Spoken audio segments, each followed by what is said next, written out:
Hi mga preni!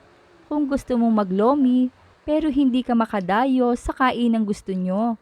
Aba, eto na ang sagot. Sa murang halaga ay makakapagluto ka na at anli pa ang kain ha. Hindi man kasing bongga pero panalo ang lasa. And I'm Fanny from Fanny's Cookery. Eto ang mga sangkap na gagamitin ko. Mura lang to. Kikiam balls, slice natin na 3 piraso. Tapos squid balls pero pahaba ang hugis ha. Slice natin sa 5 piraso. Hindi ko inubos yung mga nasa plastic kasi dadami ito kapag naluto na. Tapos mayroon tayong pork pigi. Konti lang din ang gagamitin ko dito.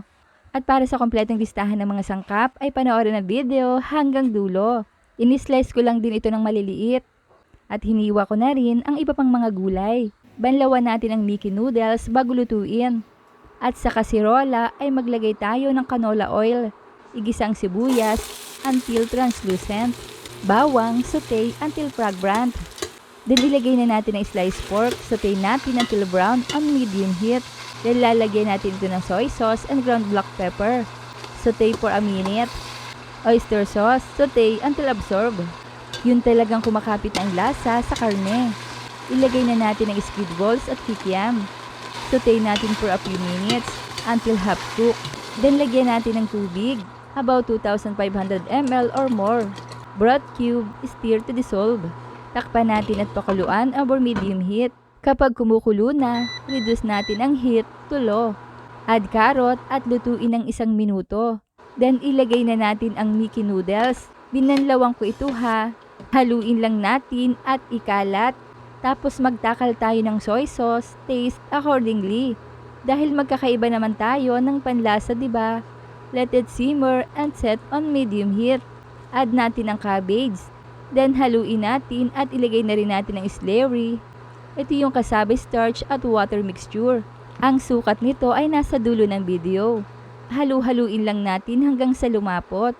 At kapag lumapot na, turn off the heat at ilagay na natin ang beaten eggs habang hinahalo ng tuloy-tuloy. Kung mapapansin nyo ay malapot na. At kung gusto nyo pa na mas malapot, ay mag-add na lang kayo ng cassava starch. Kita nyo ba yan? Nasarsa pa lang ay masarap ng tingnan.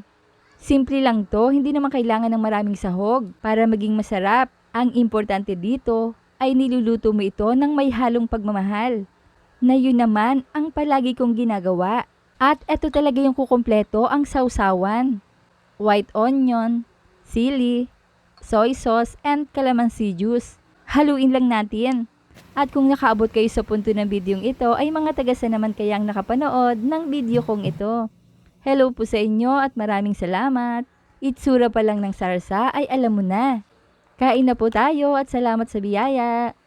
At kung hindi pa kayo nakapollow sa aking page, ay i-follow nyo na ako para updated kayo sa mga reseping ibabahagi ko pa. Huwag kalimutan, cook with love. Thanks for watching. Bye-bye!